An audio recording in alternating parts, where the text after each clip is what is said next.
باب اذا لم يكن الاسلام على الحقيقة وكان على الاستسلام او الخوف من القتل.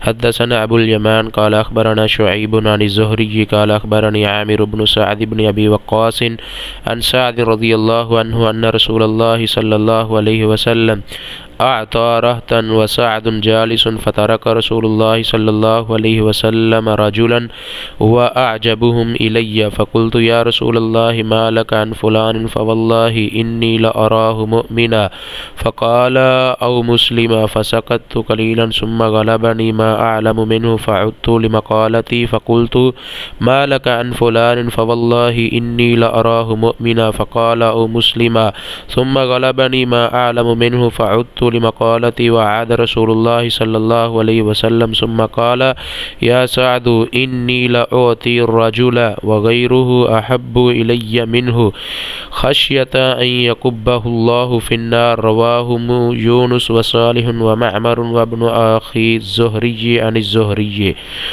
جب حقیقت اسلام پر کوئی نہ ہو. ہم سے ابو الجمان نے بیان کیا، وہ کہتے ہیں کہ ہمیں شعیب نے زہری سے خبر دی، انہیں عامر بن سعد بن ابی وقاص نے اپنے والد سعد رضی اللہ عنہ سے سن کر یہ خبر دی کہ رسول اللہ صلی اللہ علیہ وسلم نے چند لوگوں کو کچھ عطیہ دیا اور سعد وہاں موجود تھے. وہ کہتے ہیں کہ رسول اللہ صلی اللہ علیہ وسلم نے ان میں سے ایک شخص کو کچھ نہ دیا، حالانکہ وہ ان میں مجھے سب سے زیادہ پسند تھا. میں نے کہا حضور آپ نے فلاں کو کچھ نہ دیا حالانکہ میں اسے مومن گمان کرتا ہوں.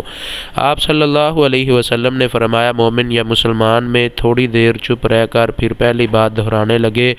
حضور صلی اللہ علیہ وسلم نے بھی دوبارہ وہی جواب دیا. پھر آپ صلی اللہ علیہ وسلم نے فرمایا کہ اے سعد، باوجود کہ ایک شخص مجھے زیادہ عزیز ہے پھر بھی میں اسے نظر انداز کر کے کسی اور دوسرے کو اس خوف کی وجہ سے مال دے دیتا ہوں کہ وہ اپنی کمزوری کی وجہ سے اسلام سے پھر جائے اور اللہ اسے آگ میں اوندھا ڈال دے.